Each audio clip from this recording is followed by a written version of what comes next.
Waiting for the Miracle by Scott Alexander, June 18, 2026. There were lots of invitations, and I know you sent me some. In 1917, 3 children in Fatima, Portugal claimed to have seen the Virgin Mary.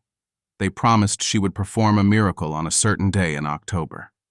Nearly 100,000 pilgrims arrived, hoping to see whatever happened, and nearly all report that the sun turned pale, changed color, and spun around.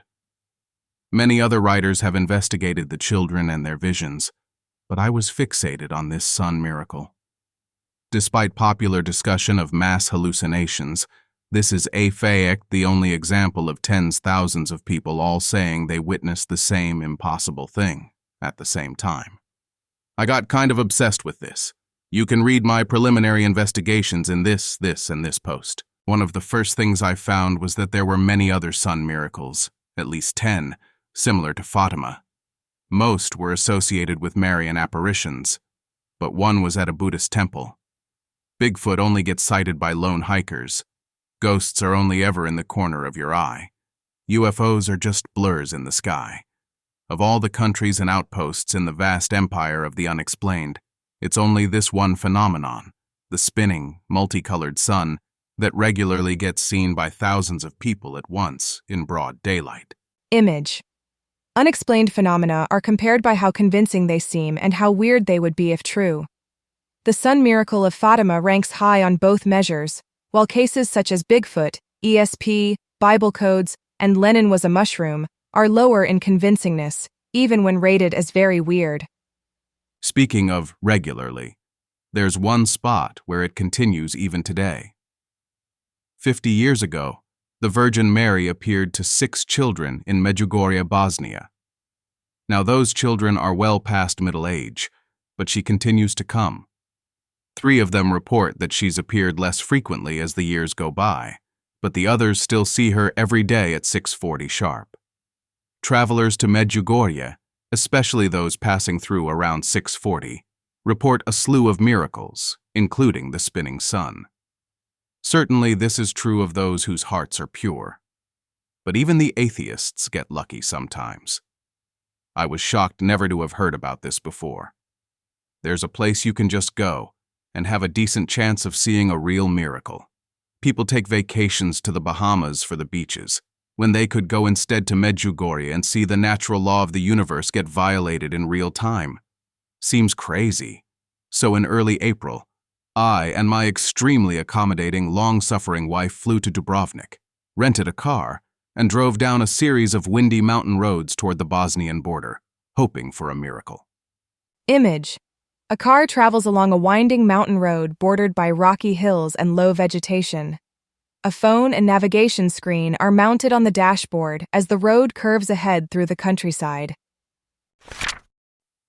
The sands of time were falling from your finger and your thumb. Our story begins at 6:40 on June 24, 1981, at the very beginning of the slow-motion collapse of Yugoslav communism. 2 teenage girls walking in the countryside suddenly perceived a glowing woman on a nearby hill, but were too scared to approach. The next night, a group of villagers came to investigate. Most of them saw nothing, but 6 children, including the 2 original visionaries, saw the woman again. Compelled by a force they couldn't understand, they ran up the hill at a speed later determined to be impossibly fast, then fell to their knees on the rocky ground. "Be not afraid," said the figure, was now clearly visible as a girl about their own age. She introduced herself as the Virgin Mary and said she had chosen this town for a special role in her project of bringing peace to the world. "Give us a sign," pled one of the children. The Virgin suggested they check the time, a suggestion so bizarre that they instead remained transfixed on her. She said that she would give them 10 secrets to keep until the appointed time. Footnote: I'm blurring together a few different messages given on different days for simplicity. In addition, each would play their own special role, bringing her message to a different demographic. Vika and Jakov to the sick, Ivan to the young, Ivanka to families, Maria to the souls in purgatory, and Mirjana to the unbelievers. Then she vanished, promising to return at 6:40 the next night. Mirjana, the girl charged with ministering to the unbelievers, was the first to finally check the time and found that her watch had reversed. Not in the sense of it was running backward, but in the sense of Image. The watch face has its numbers arranged backward around the dial. 1, 2, and 3 are on the left, while 9, 10, and 11 are on the right. The hands point toward the reversed 2 and 10 positions. And as part of her ministry to the unbelievers, it was Mirjana who wrote the definitive book about the apparitions. Image. The book is titled My Heart Will Triumph by Mirjana Soldo. Its cover presents Soldo praying beside a figure of the Virgin Mary. As an unbeliever, I was happy to have it, and it's my source for the rest of this story. The next few weeks were a whirlwind demonstration of both the best and worst of humanity. Thousands of pilgrims descended on Medjugorje, begging for scraps of information, miracle cures, or word about the fate of dead relatives. The visionaries tried their best to relay the flood of requests to the Virgin during their daily meetings. She answered some requests and denied others, without obvious pattern. The children's families and the local priests tried to shield the children from getting totally overwhelmed, from angry unbelievers, and from angry Christians who thought this was a scam and a blasphemy against the Virgin's name. The communists interpreted the whole thing as a threat and decided to move against it. They didn't want the PR blowback of persecuting innocent, pure-hearted children, so they focused on the surrounding village, blocking the roads, arresting the priests, posting guards over the hillside where the apparitions occurred. None of it worked. Desperate pilgrims walked around the roadblocks. The revival continued apace without any clergy, and it turned out that although the Virgin had first appeared on that spot of hillside, she was equally happy to show up elsewhere. After a few weeks of this, the communists decided that, okay, fine, they would persecute innocent, pure-hearted children, and they whisked the 6 visionaries off to terrifying interrogations at various police stations, jails, and mental hospitals, though the government never worked up the nerve to actually imprison them. Confess your deception immediately, or we'll lock you up and throw away the key, the bad cop would say. Then the good cop. Just tell us who it was who put these silly notions into your head, and this can all be papered over without any trouble. Mirjana goes more into her own personal story. Her parents lived in Sarajevo. She had been in Medjugorje visiting an aunt and uncle. The authorities carted her back to Sarajevo and told her not to return to Medjugorje if she knew what was good for her and her family. The Virgin continued to visit her in Sarajevo, even while the rest of her life fell apart. The communists arranged for her to be expelled from school, and she had to go to a remedial school for the worst and most hopeless students. Needless to say, she ministered to the teenage criminals and prostitutes with perfect Christian grace and love. Then, hoping to starve her out, they began making arrangements to fire her parents. The family considered their options and decided on a sham divorce. They had a fight where Mirjana's father demanded she recant, leaving her and her mother alone and penniless when she refused. As a result, he was allowed to keep his job and used it to pass money under the table to Mirjana and her now single mother. The communists never did figure out why she wasn't starving and failed to come up with any more schemes to force her compliance. Even as she dealt with these practical crises, she struggled with a more spiritual one. The Virgin Mary is so much more beautiful and glorious than any part of earthly existence that, after seeing her, it becomes hard to appreciate ordinary life. Mirjana described whiling away the hours, listlessly waiting for her 6:40 visitation.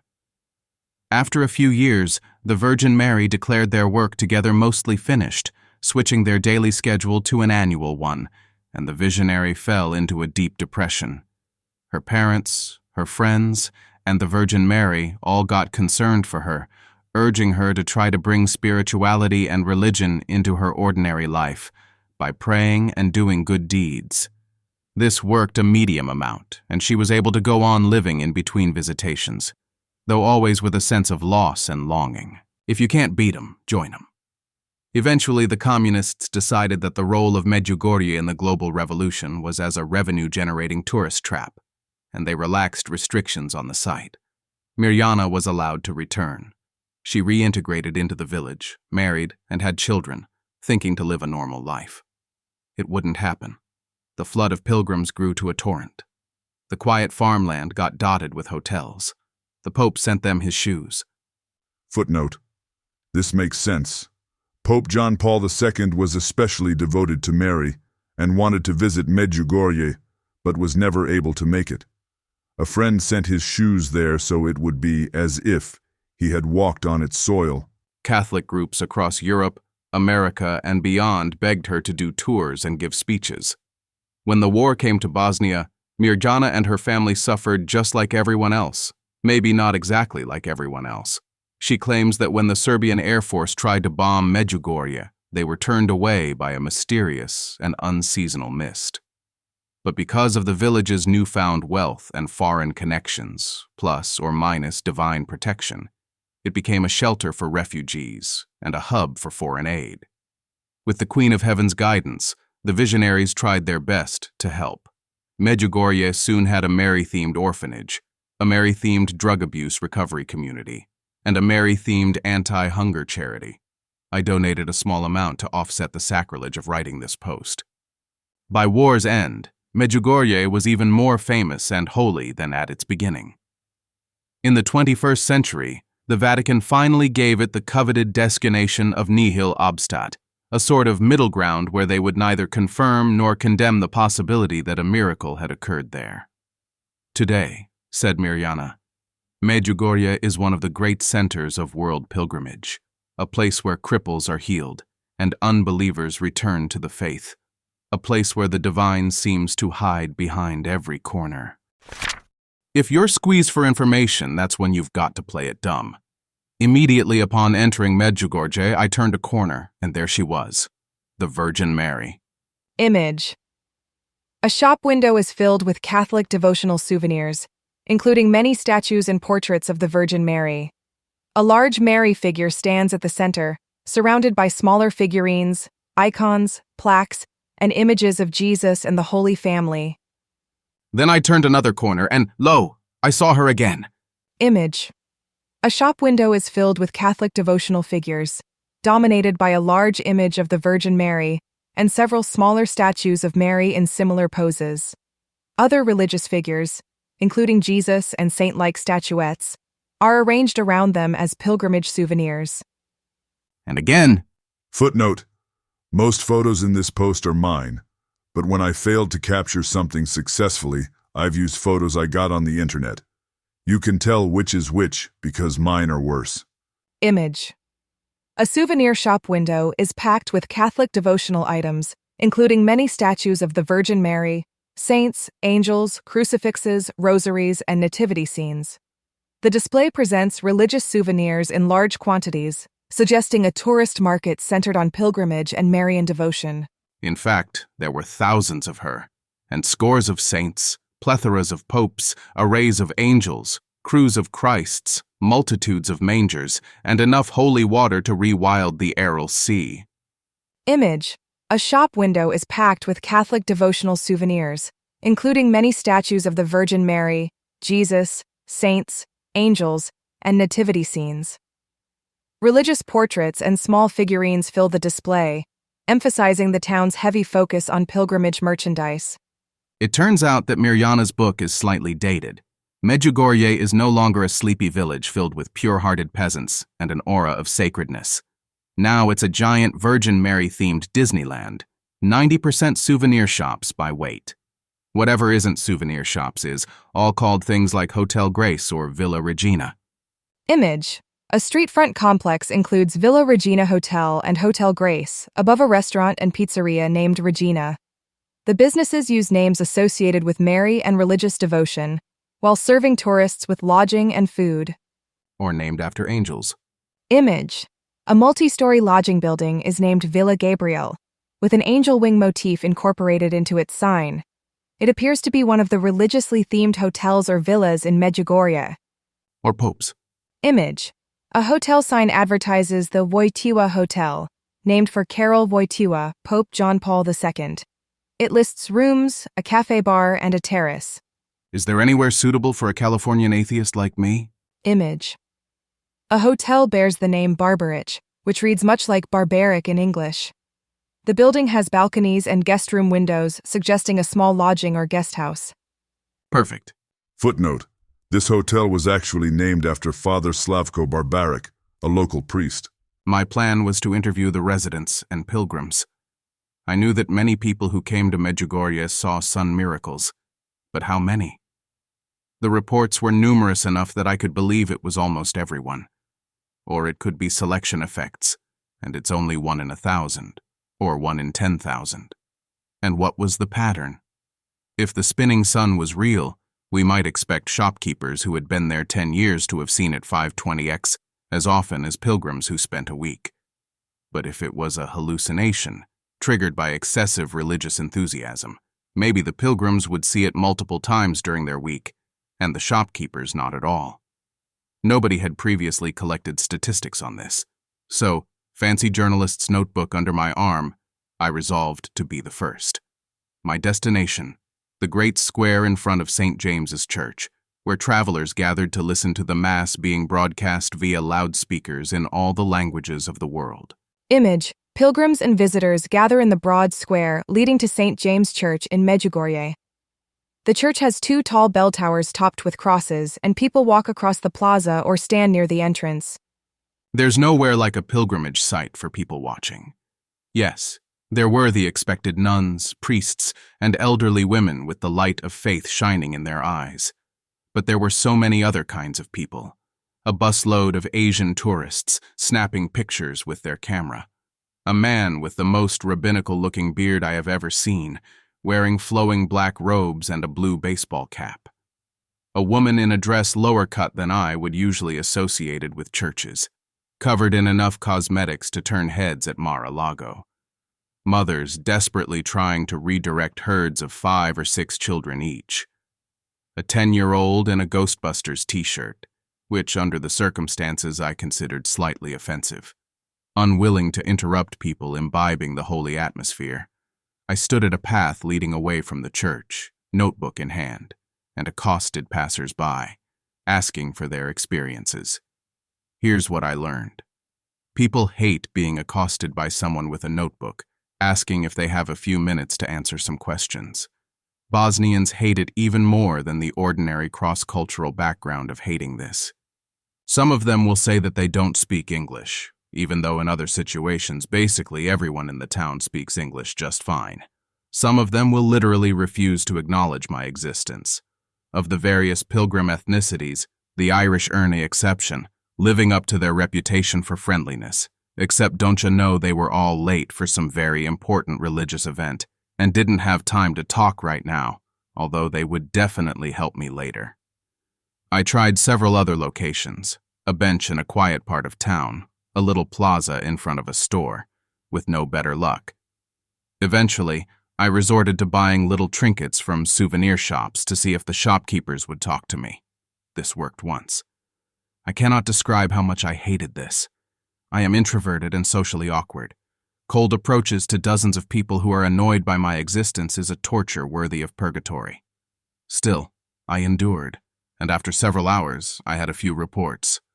2 Romanian brothers, in Medjugorje for 2 days, reported that they had seen nothing. But they said that their grandmother had been to Medjugorje 9 times, and on the 9th, she saw a vision of the Virgin Mary in a cloud. They specified on further questioning that it was definitely a cloud and not the sun. One shopkeeper who had lived in Medjugorje for 20 years reported that she used to have her shop at the bottom of the holy hill where the Virgin had first appeared. Once she saw a disabled woman drag herself up on crutches, then come down unassisted, walking as easily and gracefully as anyone else, and her whole party reported she hadn't been able to walk like that in years, and it was a miracle. She had never seen anything unusual in the sun. A hotel clerk who had been working there 6 months hadn't seen anything unusual, although she had talked to a hotel guest who said they had witnessed some sort of miraculous healing.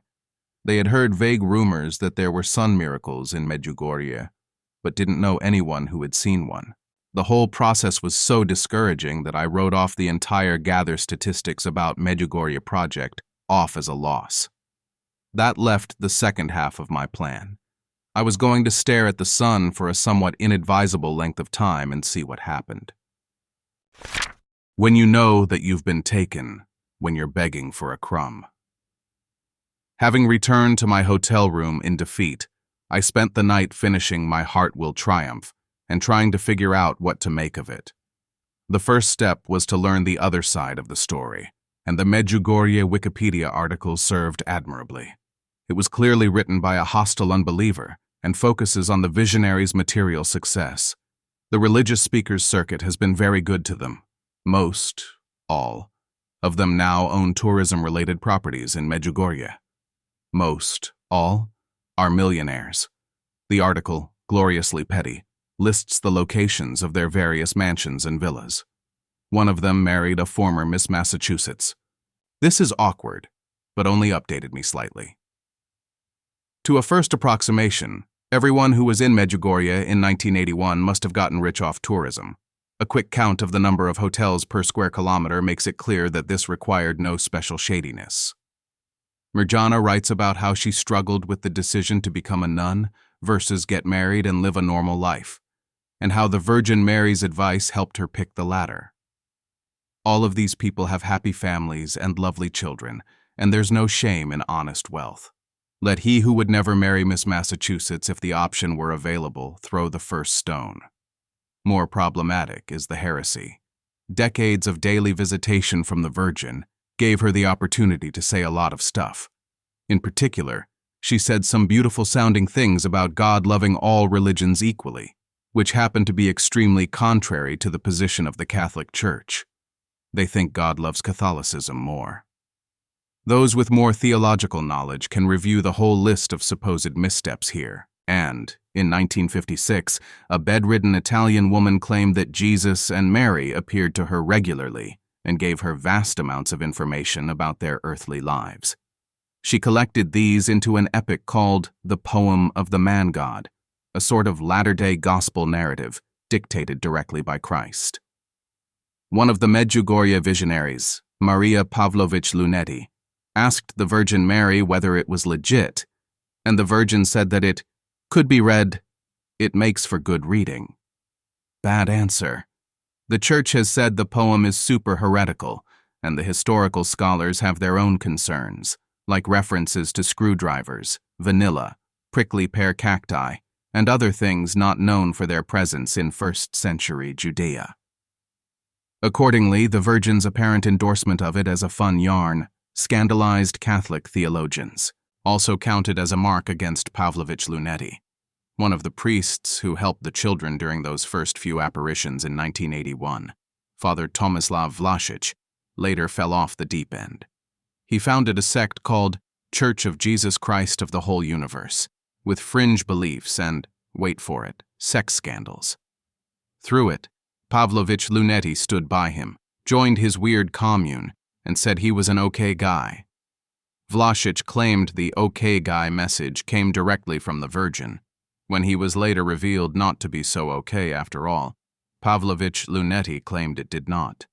It had been her own personal mistake, and the Virgin Mary had simply never mentioned that she was making a horrible mistake. Against all of these objections, what positive evidence do we have for the visions? Mirjana once claimed to have physical proof, a reversed watch, something which it should have been impossible for a teenage girl to obtain without an expert watchmaker in on the conspiracy. But the authorities stole it from her during one of the interrogations. She never got it back. Later in her book, she mentions a different physical artifact. When she worried about forgetting the secrets or dying before they came to pass, the Virgin handed her a physical piece of parchment with the secrets written upon it. She was afraid that random houseguests would stumble across it and learn contraband information about the future. But when the feared event happened, the two interlopers only reported random boring text. One, a grocery list, the other a short and boring poem. Mirjana seems not to realize that a parchment which shows different things to different people would itself constitute miraculous proof of God's existence, and never mentions this again. If anyone should happen to meet her, this is the thing I want to ask about most. Speaking of the secrets, they, too, are supposed to eventually provide proof of the visions. Mirjana will not reveal them, but she tells us the instructions she is given. Each secret describes a future event. 3 days before the event happens, she is to announce it to the world.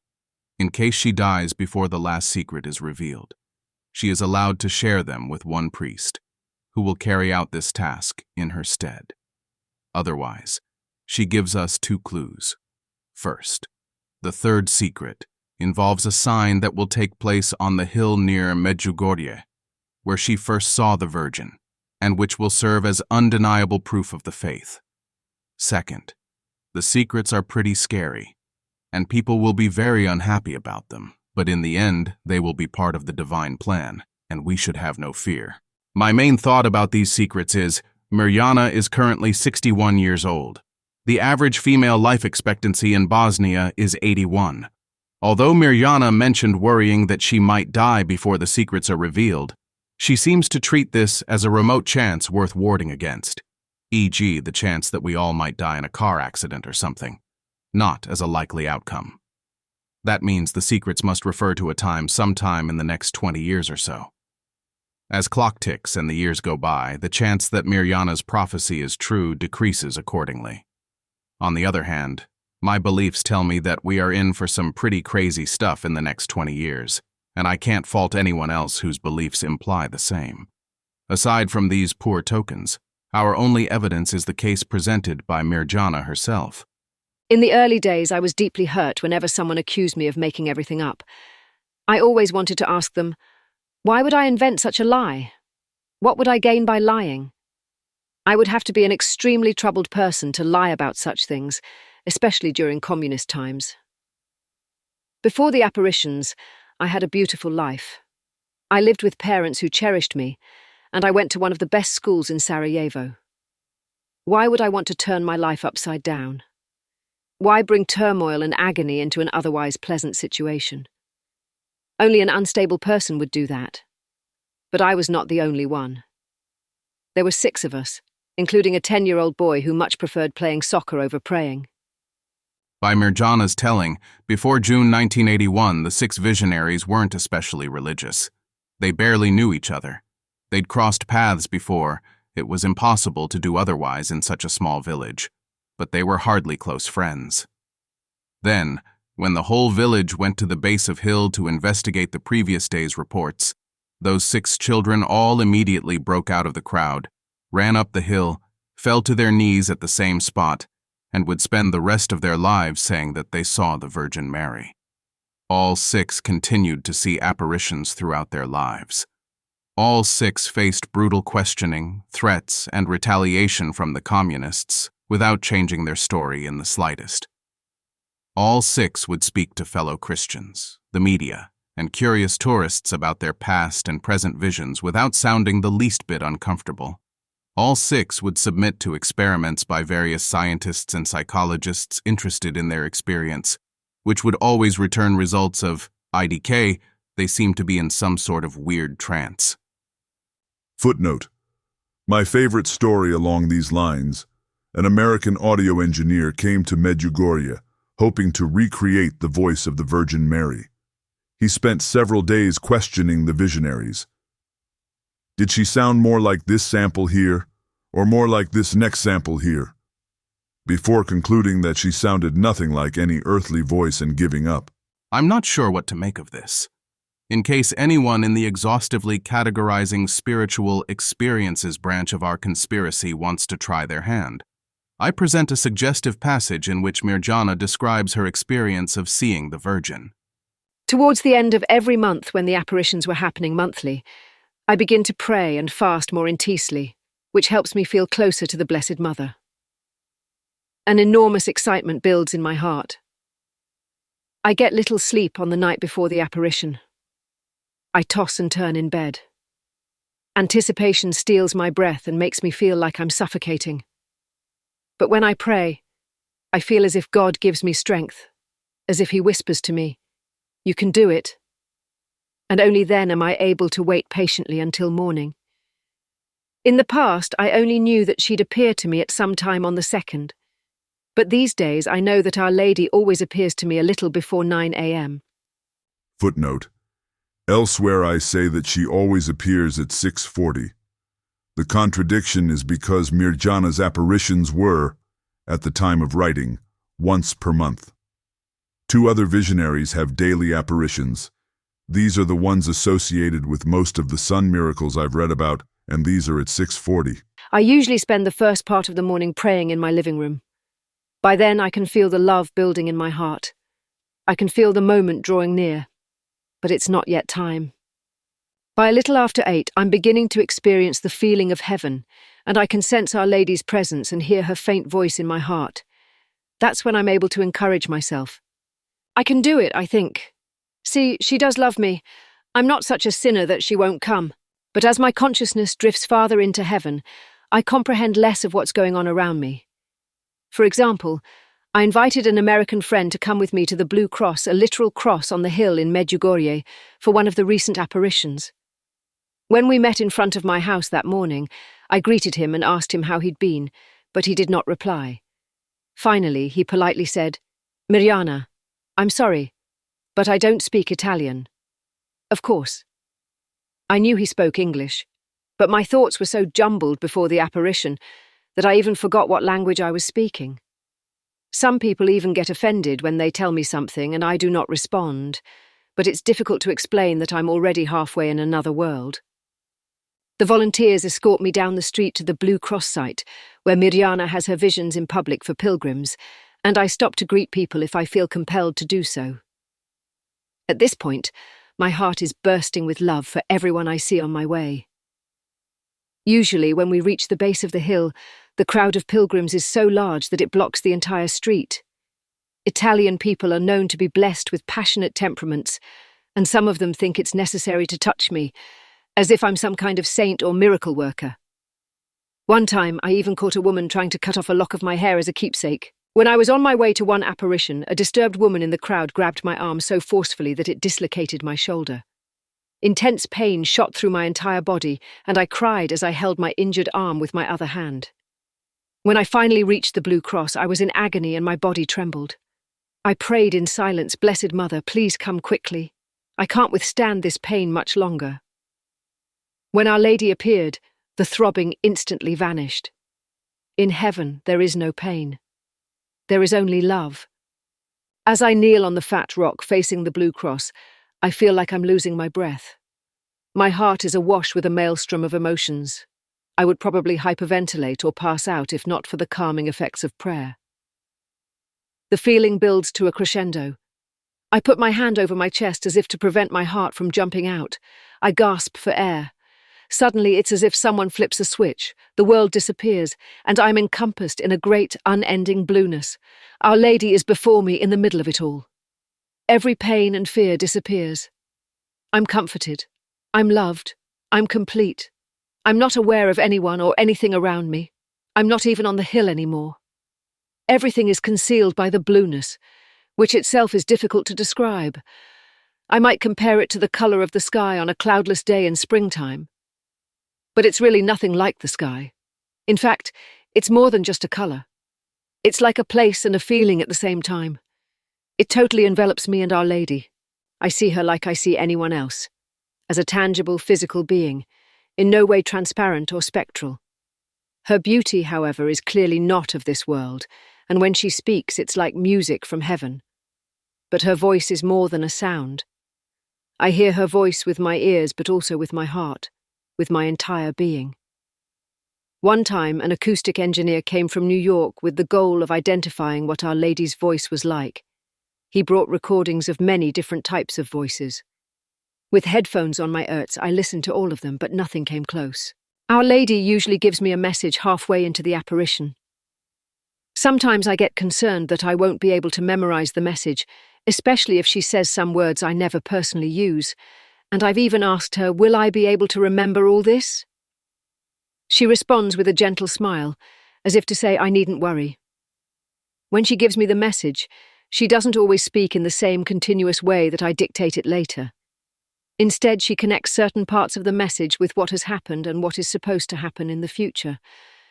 I cannot share specific details about this yet, but for example, if Our Lady's message asks us to forgive, then she might explain to me that if we do not forgive, then this or that will happen.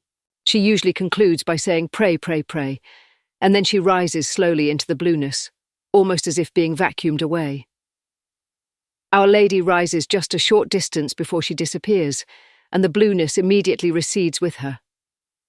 Suddenly back among the pilgrims, I'm assaulted by a cacophony of sound, as if people are shouting in my ears and blasting harsh noises through a megaphone. In reality thought, everyone is quietly praying. Even a whisper sounds like a scream in the moments after I leave the peace of heaven. Someone helps me to my feet, and I sit on a nearby stone bench. I feel completely broken, lifeless, and I need a moment to readjust. Sometimes I can't stop crying. I've just experienced a brief moment of love in its purest form and lost it just as quickly. To know heaven and live on earth is more painful than anyone can imagine. As soon as I reach my house after coming down, I go to my room. I pray, I cry. I ask God to help me understand why I have to stay on earth. Through this prayer, I begin to feel God gently nudging me forward. I cannot yet go with Our Lady, and she cannot stay here with me. Finally, after 2 or 3 days, I have enough strength to face life as a typical person, at least until I taste paradise again next month. I'll wait for the spiritual experience categorization experts before I weigh in on this myself. But I did find the level of detail in this description compelling, along with the unexpectedness of some of its twists and turns. Still, one wishes she had kept the watch, or was more willing to show the parchment. For now, this is all we have to go on. One woman's very compelling book, and several thousand sightings of a spinning, many-colored sun. Let's do something crazy, something absolutely wrong. This section is a love letter to my wife. Family and childcare responsibilities let us take one good vacation per year. When I told her I wanted to spend it on a Bosnian village, her first reaction was, "Sure, sounds like it'll be a good story for your blog." Image. A couple stands together in an airport terminal, taking a selfie before a flight. Behind them are parked passenger planes, service vehicles, and a gate area. It was only later that she started getting worried. "If you see the miracle, you're not going to convert to Catholicism, are you?" "What?" I said. "Of course you've got to convert if you see a miracle." "No, you don't," said my wife, just as vocally, and proceeded to list the usual atheist concerns with Catholicism. Many of its stories seem false. The idea of an eternal hell is morally outrageous. It has various regressive opinions on gender and sexuality. I agreed these were all strong concerns, which was why I wasn't currently a Catholic, but come on, if you see a miracle, then all that goes out the window. Not like, if after fasting and purging and otherwise working yourself up into a weird state you manage to spot some slightly trippy hallucinations in the sky. But if, on a totally normal day, you see the sun unambiguously change colors and whirl around like a top, of course you've got to convert, right? My wife raised the very valid point that I already knew that hundreds of people had seen exactly this. I had read their testimonies, even created a spreadsheet comparing all their various observations for use in my posts on the topic. Probably not all of these people were lying, so they must have hallucinated it, but they said it was all perfectly clear and vivid and utterly convincing, not just some vague, trippy effect skirting the edges of normality. So if I also hallucinated something that was perfect and clear and vivid and utterly convincing, that would raise the testimony count from approximately 500 to approximately 501, which barely matters. Either I should be Catholic already, or else seeing a miracle, however clear, should do nothing for me. I didn't like this conclusion. I am, not to toot my own horn, an expert at not hallucinating. I've experimented with various forms of woo, alternative medicine, and occultism, and I've always seen and felt precisely nothing. One time I was called up to a stage hypnotist's show, and everyone else was spinning in circles or honking like geese, and I just stood there awkwardly and eventually asked if I could go back to my seat. On hallucinogenic drugs, I can get some pretty crazy delusions, but I never see anything. Who knows what the mental integrity of those previous 500 witnesses was like? If I saw it with my own stress-tested eyes, surely that had to add something. My wife approached the topic from the opposite direction. When she was little, her parents made her go to bed long before she was tired. She would lie awake all evening with nothing better to do than experiment with the exact contour of her thoughts. Later, she would learn these experiments were meditation, and that over her childhood she had logged enough hours to make the most serene monk go green with envy. Now, every so often, I'll read about some crazy qualia self-experimenter on the internet, and I'll hit her with something like, "Did you know a guy on r/stream entry says that if you take DMT and mescaline at the same time and then lie in a sensory deprivation tank for 9 hours, conscious experience will turn into a torus?" And my wife will answer with something like, "Oh yeah, that one's fun. But you don't need DMT or mescaline. You can just turn conscious experience into a cylinder and then loop it around so the ends connect." I never have the slightest idea what she's talking about when our conversations stray into this zone, but it doesn't matter. She long ago realized that everyone in California who talks about meditation either joins a cult or starts one, and she responded by ascribing no seriousness at all to any of her experiences and refusing to discuss them except with her husband and a few close friends. I can go months completely forgetting that she's like this. But then I'll say something like, "Surely you couldn't hallucinate a miracle." And she will list the 100 different mental states she knows of where miracle hallucination is natural and common, and tell me which miracle she has hallucinated in each of them. There followed one of the longest and most stressful arguments of our marriage, in which I futilely insisted that I was as anti-Catholic as the best of them, but that you had to convert if you saw a miracle. And she, one of the most practical people I know, insisted that she had already converted religions once to marry me, and she was not going to do it again. And she was not going to go to Mass every Sunday. And she was definitely not going to wear that headscarf shawl thing that some Catholic women wear. Eventually, we agreed only that we table the discussion until we went to Medjugorje, saw whatever we saw, and determined whether there was even anything to fight about. Image. Directions from Gripe, Croatia, to Split, Croatia. Estimate a drive of about 3 minutes over 1.4 kilometers via Sloboda Ulica and Mažuraničevo šetalište. Alternative options include public transit from 4:31 to 4:45 a.m., taking about 14 minutes, or walking about 1.2 kilometers in roughly 17 minutes. I mention this to confess that I had divided loyalties. I said above that I was hoping for a miracle, but that's not quite right. My utility function was non-monotonic over different miracle sizes. I wanted either one that was so big it was impossible to doubt, one that was so small I could laugh it off, or none at all. Just don't, I prayed to God, send a medium-sized miracle. When you've got to go on waiting for the miracle to come. The traditional pilgrimage to Medjugorje has 3 parts. First, you climb Cross Mountain, a big mountain with a concrete cross on the top. I did it my first evening in town. It was foolhardy to start so late, but I was antsy and wanted to get started. By the time I reached the summit, the sun had long since set. The stars blazed unusually bright, but no more so than could be attributed to the altitude and relative lack of light pollution. I got slightly lost on my way down, only to be rescued by 2 pilgrims who were so excited at the opportunity to aid a fellow Christian that I didn't have the heart to tell them I was mostly fine and an unbeliever. They told me this was their second time climbing Cross Mountain. The first time, they'd done it barefoot, as penitence for their sins. Second, you climb Apparition Hill, the site where the Virgin first appeared almost 5 decades earlier. This is the nexus for strange occurrences at Medjugorje, and the only tourist attraction I've ever been to whose TripAdvisor rating, 4.7 stars, is biased by people who saw miracles there. Trezazabzaki. Z, this holy place and Jesus Mother there. This trip will change your life. Just go to find out your elf. My experience there was unbelievable. I saw wonderful light from heaven 3 times, and I don't deserve it all.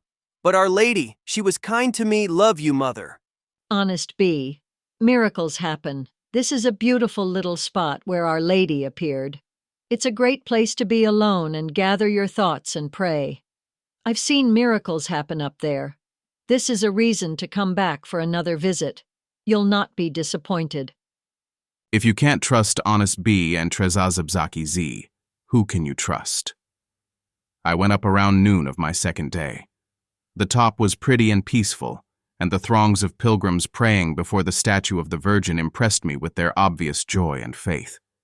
But the midday sun was as bright and as motionless as ever, and my brief glances won me nothing but a slight headache.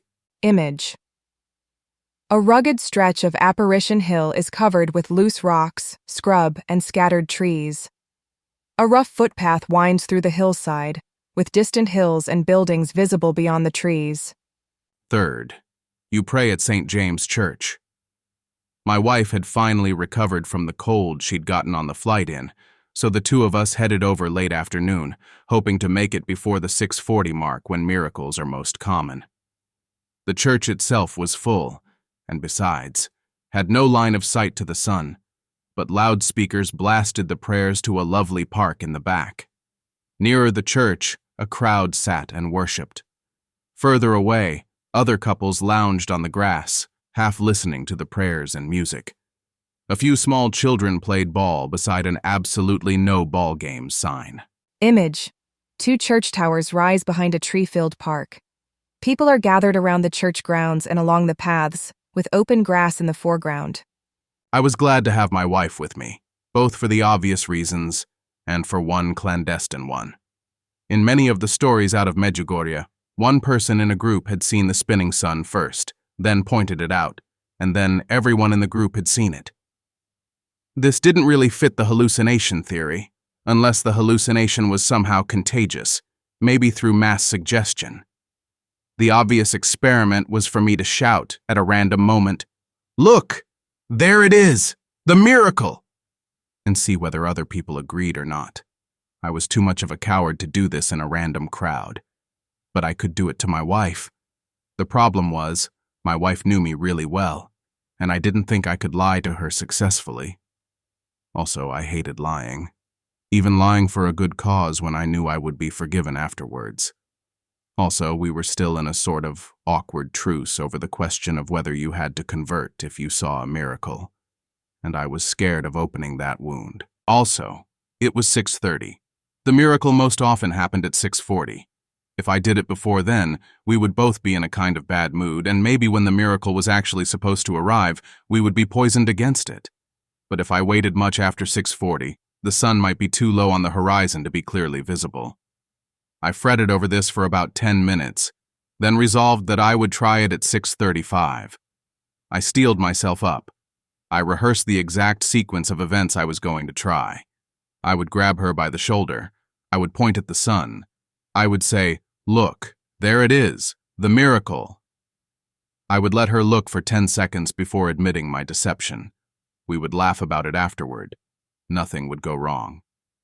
At 6:33, my wife grabbed me by the shoulder, pointed at the sun, and said, "Look, there it is, the miracle." I knew my wife really well, and I didn't think she could lie to me successfully.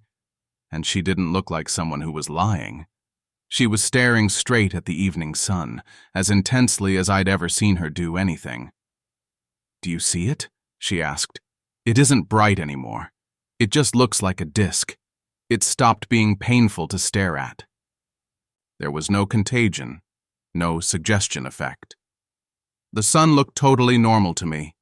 It was too bright to look at directly for more than a few seconds, even though my wife was doing exactly that.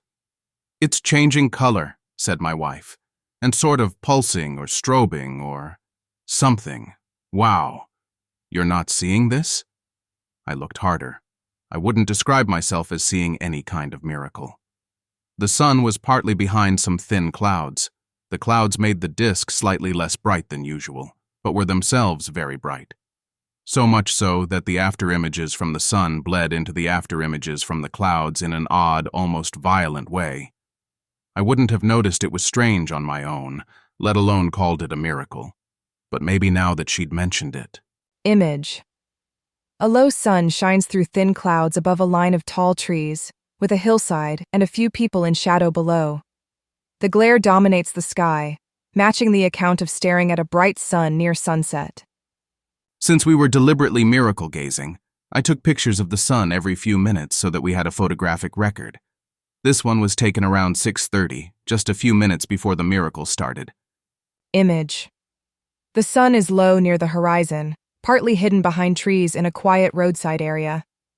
A small parking area, a parked car, lawns, signs, and nearby buildings sit under the evening sky.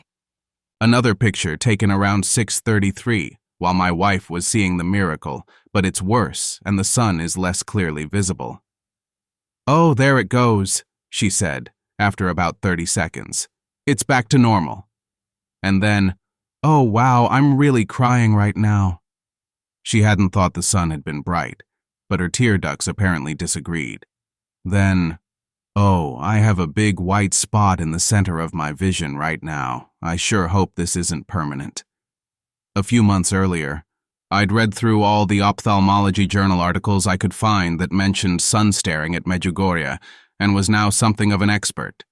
Given that she'd only stared for 30 seconds around sunset, I assured her that the spot would disappear in a few minutes, which turned out to be the case.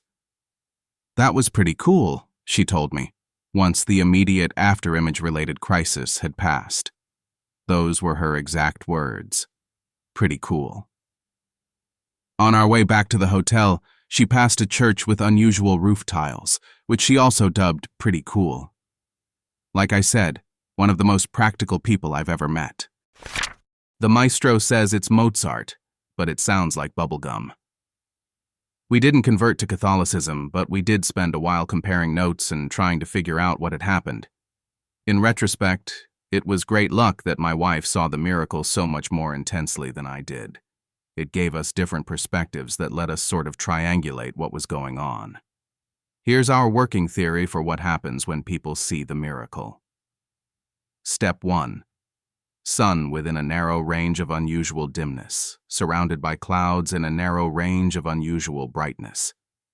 The sun has to be so dim that it's possible to stare at it without immediately flinching, turning away, or going blind, but also so bright that it's still able to produce strong afterimages and eventually do damage. Is it possible for it to be this dim and this bright simultaneously? I think there's a narrow band around 10,000 nits of brightness where this is possible, especially if the sun is surrounded by very bright clouds. When the sun is surrounded by bright clouds, it appears dimmer than it is, because your eyes estimate brightness through contrast with the surroundings. I think the reason my wife's experience was so much more impressive than mine was that her vision snapped the bright sun against bright clouds to both sun and clouds are dim, and mine snapped them to both sun and clouds are bright due to some kind of perceptual idiosyncrasy.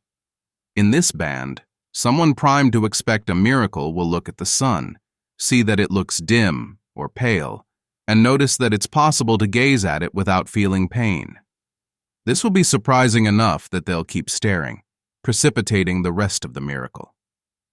Looking back over past reports of the miracle, I think there are 2 ways you can get this. 1. The sun shining through a tiny window of light cirrus clouds, in the middle of a sky of dark rain clouds, in a moisture-filled sky, anytime between midday and sunset. All of the most dramatic examples of large crowds seeing the miracle have happened in these conditions. 2. The sun shining through light cirrostratus clouds around sunset.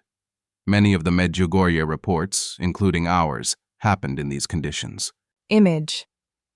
In one scene, the sun shines through a small break in heavy cloud cover, bright enough to glare despite the surrounding stormy sky. In the other, the low sun near sunset shines through thin, high clouds above a tree-lined horizon. Left. Example of the first type of miracle. Picture from Benin City. Right. Example of the second type, Our picture from Medjugorje. Step 2. Afterimage superimposed upon sun. In fact, the sun is still bright enough to produce an unexpectedly strong afterimage, which is superimposed directly over the sun itself.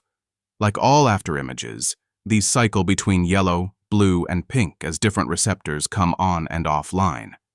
But absent normal brightness cues, you don't naturally interpret them as afterimages. You just see the sun flashing yellow, blue, and pink. Step 3. Drift and microsaccades cause a fiery, multicolored halo. At first, the afterimage is exactly superimposed upon the sun, but the eyes are constantly making tiny, random, involuntary movements. One type of movement, microsaccades, is a deliberate attempt to prevent photoreceptor fatigue that usually happens a few times per second. Another type, drift, is caused by the inability of ocular muscles to retain precise focus over multi-hundred millisecond timescales. These movements happen on a scale of about 1 degree, compared to the half-degree width of the sun disk. So as you try to stare at the sun, every few hundred milliseconds, your eyes will drift about half a sun length in some direction or another, before you suddenly jerk back to focusing on the center of the sun itself. The end result is a halo of sun afterimages, half a sun length wide, surrounding the actual sun. Image. Several slightly offset sun afterimages overlap around the actual sun, forming a broad halo around the central disk. The overlapping afterimages suggest how tiny eye movements can make the sun appear surrounded by shifting, uneven patches, rather than a single stable circle. Afterimages aren't stable. As the photoreceptors recover at different rates, they pulsate, writhe, and change color before finally disappearing. Since each part of the sun's halo will be an afterimage from a different time, separated by milliseconds to seconds from each other, they will move heterogeneously. A phenomenon called the Troxler effect, demonstrated in certain radial patterns very similar to sun afterimages, makes some of them fade in and out of vision in surprising ways. Image. A small central fixation point is surrounded by many overlapping, soft-edged afterimage patches, forming an uneven halo around it. The patches vary in size and position, suggesting multiple sun afterimages offset by tiny involuntary eye movements. What about spinning? In my original article, I noted an apparent paradox. The sun is a perfect circle, so even if it were spinning, it should be impossible to tell. The pulsing halo of different colored afterimages potentially overcomes this objection. That is, if the images above were to spin, you would notice. But doesn't in itself explain the perception of rotational motion. Here I have nothing better than the general tendency of the visual system to interpret complex radial stimuli as rotating, and their movement as rotational movement. Image. A repeating set of circular radial patterns made from alternating oval segments creates a strong optical illusion of motion. When viewed steadily, the rings can appear to rotate, pulse, or fade in and out even though the pattern is static. But I'm unhappy with this non-explanation and hope that a real perceptual psychologist reading this post can do better. Footnote. About 10 to 20% of witnesses at Fatima didn't mention spinning, and Medjugorje witnesses tend to more often describe the sun as pulsing or strobing. Either this is a difference in conditions between the two sites, or else an early description of the spinning sun at Fatima caused more people to describe the seething solar aura in that way. Also of note is that many Fatima witnesses described it as like a firework wheel, probably the best metaphor available to rural 1910s Portuguese people for a seething, sparkling circle, and this comparison may have additionally made them more likely to interpret the movements as coming from spinning, since that's how a firework wheel works. Step 4. Ultraviolet damage causes chromatopsia. One of the strangest parts of the Fatima phenomenon was the reports of the whole world suddenly changing to single colors. Jose Garrett wrote, Everything had the color of an amethyst, the sky, the air, everything and everybody. A little oak nearby was casting a heavy purple shadow on the ground. Fearing impairment of the retina, which was improbable, because then I would not have seen everything in purple, I turned about, closed my eyes, cupping my hands over them to cut off all light. With my back turned, I opened my eyes and realized that the landscape and the air retained the purple hue. Continuing to look at the sun, I noticed the environment had brightened. Soon after, I heard a country bumpkin nearby saying in an astonished voice, "That lady's yellow." Indeed, everything had changed near and far, taking on the color of old yellow apricots. People looked sickly and jaundiced. I smiled, finding them downright ugly and unattractive. Laughter rang out. My hand was the same shade of yellow. The newspaper Odia. The light turned a beautiful blue, as if it had come through the stained glass windows of a cathedral, and spread itself over the people who knelt with outstretched hands. The blue faded slowly, and then the light seemed to pass through yellow glass. Yellow stains fell against white handkerchiefs, against the dark skirts of the women. They were repeated on the trees, on the stones, and on the terrain. Antonio de Paula. Taking his eyes off the sun, he saw the people of very bright red color, and he exclaimed, "Oh, gentlemen, how the people are all red!" And the priest replied, "Are they red scarves?" To which he remarked, "How can that be? So they had all agreed to have red scarves on their backs?" Then the people appeared the color of gold. Thanks to Pinkers et al. And Documenta Ophthalmologica for finally giving me some insight into this phenomenon. This is ultraviolet chromatopsia. Chromatopsia is defined as a temporary condition in which white stimuli appear colored. The most frequently occurring types of chromatopsia are yellow vision, xanthopsia, green vision, chloropsia, red vision, erythropsia, blue vision, cyanopsia, and violet or purple vision, eanothanopsia. They write that erythropsia due to bright sun light is a relatively common finding in aphakia and pseudophakia. These latter are medical terms for people with absent or damaged eye lenses, but plausibly very intense exposure to UV light. For example, staring straight at the sun for 10 minutes can cause similar symptoms even when the eye lens is intact. I was also able to find some reports of this happening to people with early-stage snow blindness, i.e. on bright days when there's lots of snow on the ground reflecting UV light, although I don't know what their eye lens status was. This paper singles out erythropsia, red-tinged vision, as especially likely to be produced by sunlight-related damage. However, all three witnesses mention multiple colors, and only one, Antonio de Paula, even has red on his list. The authors don't give a source for their erythropsia claim, but is there any reason to think chromopsias can be multiple and variable? Elsewhere in sun-related eye damage studies, there's a very closely related phenomenon called retinal bleaching. When someone stares straight at the sun, the damage preferentially hits certain color receptors. This produces an afterimage of the opposite color. If it damages the yellow receptors, the afterimage is blue. This is distinct from chromatopsia, in that the afterimage is usually a colored spot the approximate size and shape of the light source, opaque, in the sense that it cannot be seen through. These retinal bleaching lesions quickly, on the order of seconds to minutes, go through a series of changing hues called the flight of colors, or sometimes Plateau's sequence. Due to genetic differences, the exact sequence is different for every individual. Introduction. Among the most frequently noted visual phenomena is the series of afterimages, which follows the fixation of a bright light. It is generally known as the flight of colors.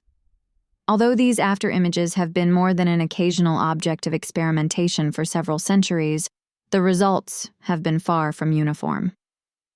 Berry, in an historical summary of the data, states, "The sequence of the colors in the afterimage has varied from one observer to another. Only in 1 or 2 cases has there been close agreement. The following color sequences obtained by several experimenters verify this statement. Goethe, bright, purple, blue, dark. Fechner, blue, green, red, blue. Purkinje, bright, bright red, dark, bright gray. Scoresby, 1, green, yellow, orange, red, scarlet, crimson, brown, or olive. Scoresby, 2. Dingy orange, olive yellow, gray or blue, black. Washburn, blue, green, red, blue, green. McDougall, green, red, blue, blue. Hamath, blue, purple, violet, yellow. So the Fatima phenomenon is somewhere between ultraviolet chromatopsia and a more traditional afterimage undergoing Plateau's sequence. I'm not sure why it would combine these two things, but staring at the sun for 10 minutes is sufficiently outside the domain usually studied by ophthalmology that I think we're permitted to posit exotic new combinations of eye damage types.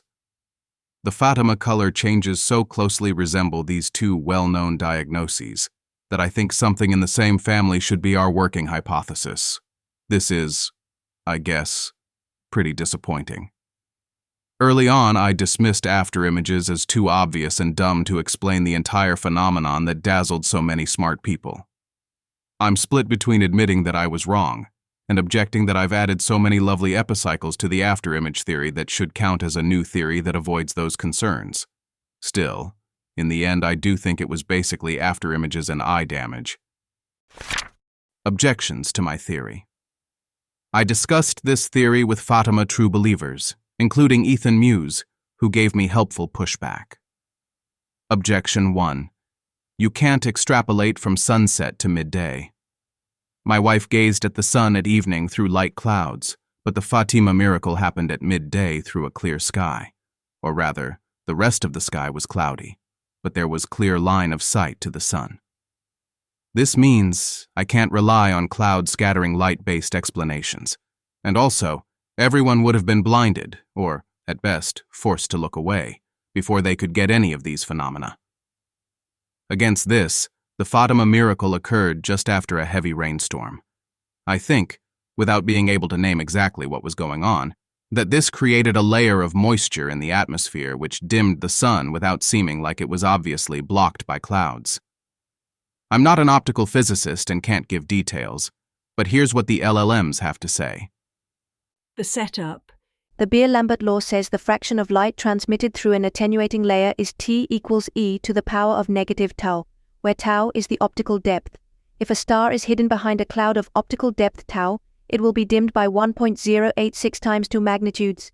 Each magnitude is a factor of about 2.512 in brightness, so tau equals 1 means transmission of approximately 37%, dimmed by about 1.1 magnitudes. Tau equals 2 means approximately 14%, about 2.2 magnitudes, and tau equals 3 means approximately 5%, about 3.3 magnitudes. What counts as obviously visible cloud? This is the crux. Studies of cloud optical depth retrieval treat tau less than or approximately equal to 3 as the regime of thin clouds, where the sun is still visible as a disk through them. Only optically thin clouds with a COD below 3 can be investigated using sun photometer methods that require seeing the sun. Cirrus clouds typically have tau in the range of 0.1 to a few. So roughly, tau less than 0.5 is barely visible haze. Tau approximately equal to 1 is a noticeable thin veil. Tau approximately equal to 2 to 3 is a clear gauze where you can still see the disk but it looks dimmed and milky, and beyond tau approximately equal to 3, the disk starts losing its sharp edge. Witnesses at Fatima specifically described the disk as having a clean-cut, sharp edge, which puts us in the tau less than or approximately equal to 3 regime. The midday versus evening comparison you asked about. Going from midday to a low evening sun corresponds to a change in air mass from about 1 to about 10 to 20, depending on how close to the horizon. The clear air vertical optical depth at sea level in the visible is roughly tau approximately equal to 0.2 to 0.4 in clean air, more with aerosols. So at zenith, transmission is approximately 70 to 80%. At AM equals 10, the slant optical depth is tau times 10, approximately equal to 2 to 4, giving transmission of order 2 to 14% of the above atmosphere value. So evening sun is dimmer than midday sun by very roughly a factor of 5 to 50, depending on aerosol load and how close to setting. Could thin post-rain veiling reproduce this? Yes, comfortably, and with room to spare. To dim midday sun to evening levels, you need an additional tau of roughly 1.5 to 4 on top of the clear air baseline, exactly the regime of optically thin clouds where the disk remains visible. A thin stratus or altostratus deck with tau approximately equal to 2, very ordinary, often not even noticed as a distinct cloud when uniformly spread, cuts brightness to approximately 14%. A tau of 3 cuts it to approximately 5%, fainter than a typical evening sun. There's also a separate issue I glossed over before that's worth stating. Even completely clear atmospheres have an aerosol optical depth, AOD, component on top of Rayleigh scattering. After rain, washout reduces large aerosols, but the residual humid layer with suspended fine droplets and re-evaporated moisture can substantially raise the effective T in the visible without producing what an observer would call a cloud. Sun photometer studies regularly distinguish clear and hazy clear conditions, where AOD differs by 0.5 to 1.5 with no obvious cloud cover. Several of the Fatima witnesses do say that the sun seemed to be blocked by some kind of very thin, light cloud layer at the time. See section 1.1.2 here. This was likely a high T but barely visible post-rain layer. Some people noticed it, others didn't, but it blocked enough sunlight that everyone could stare long enough for the effects to start. Speculatively, Fatima had perfect conditions for the miracle, the exact right kind of cloud layer, the exact right amount of diffusion versus concentration, and Medjugorje has only passable conditions. This explains why so many of the Medjugorje reports, including my wife's, are comparatively disappointing, lacking the spinning motion or the visual field tinting. Objection 2. Nobody at Fatima reported afterimages, blindness, or eye pain. None of the Fatima witnesses described eye pain, later eye damage like blindness, or even afterimages. The first two are explained by the possible cloud layer above, but I acknowledge the lack of an obvious afterimage, the sun disk in negative, is strange. Possibly people stared at the sun so long that it went from afterimage to full retinal bleaching and chromatopsia, and by the time the world had regained its normal colors, their eyes were mostly healed. My wife's eyes were fine after about 5 minutes. Objection 3. There were distant witnesses. I actually think this makes sense on my theory.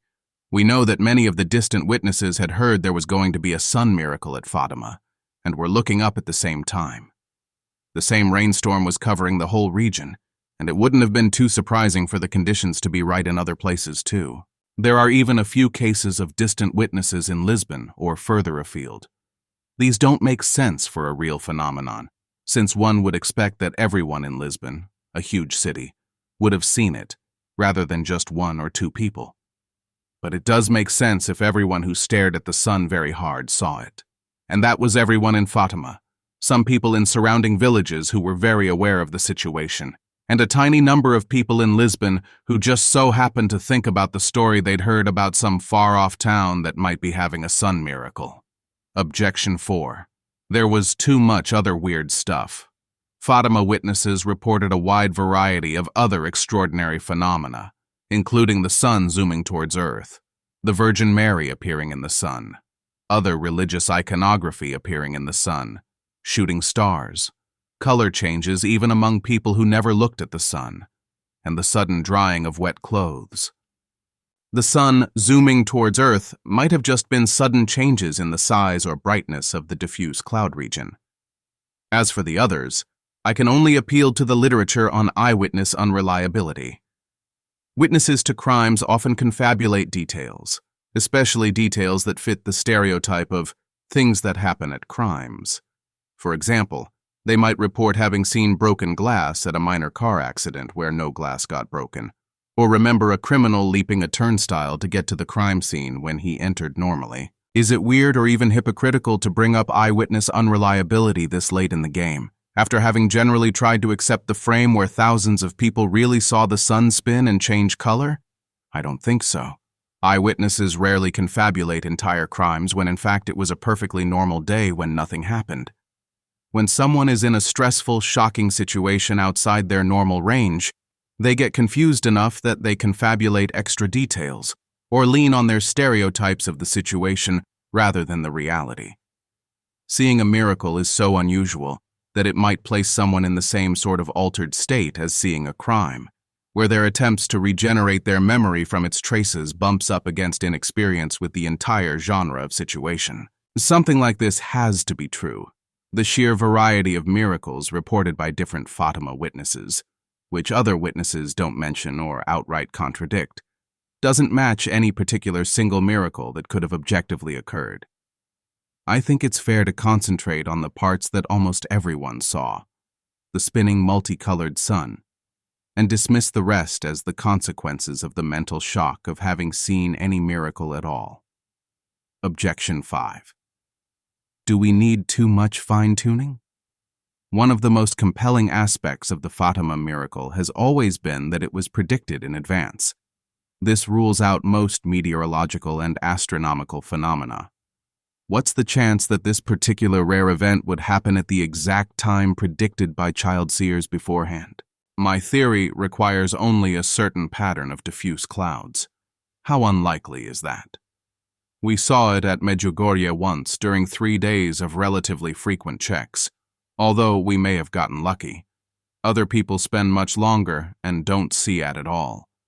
Plausibly, we get at least mediocre miracle conditions, sometime on the order of once every few days to weeks. The details might depend on how rainy the weather is, or vary by area, e.g. Medjugorje might have them especially often, since it's pre-selected for being a place where the miracle is often seen. So why doesn't everyone see the miracle once every few weeks? People rarely stare at the sun. Suppose that when conditions are exactly perfect, it takes about 2 seconds of staring before the sun looks like a pale disk, and 5 to 10 seconds to get the full multicolored spinning halo. Then, in normal life, very few people stare at the sun for 2 seconds. Even if they did stare at it at the exact right time, they would only see that it kind of looked like a pale disk, which it often does anyway for unrelated reasons, and not necessarily continue to stare. In normal human life, almost nobody stares at the sun for 5 to 10 seconds.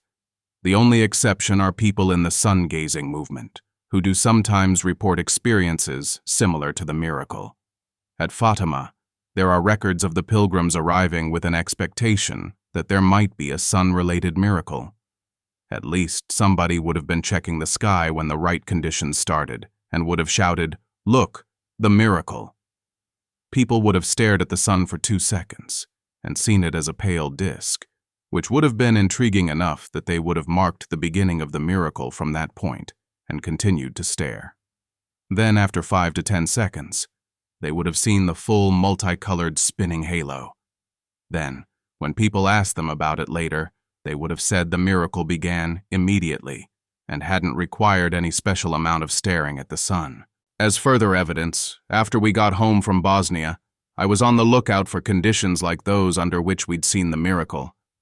A week or 2 later, just before an unseasonal rainstorm, we got them. The after images were doing the weird things again. I called to my wife to come outside, where she confirmed a repeat of the whole miracle. Other Medjugorje returnees have noticed the same thing. So I think if you're looking pretty hard for sun miracles, you would get these conditions once every few weeks. I can't provide any more data than that because after that rainstorm we shifted into California's long dry season when there are rarely any interesting clouds for months on end. Image. A backyard garden sits under a cloudy sky with the sun dimly visible through thin cloud cover near the horizon. The hazy pre-storm light creates conditions where looking toward the sun could produce unusual afterimages. Seeing the sun from our backyard. You've got to respect Miracle's commitments to only appearing in terrible low-quality photos. In his book, The Lump of Coal, Lemony Snicket wrote, "Miracles are like pimples. Once you start looking for them, you find more than you ever dreamed you'd see." This has been my experience too, and I consider it a satisfying conclusion to my engagement with the sun miracle of Fatima.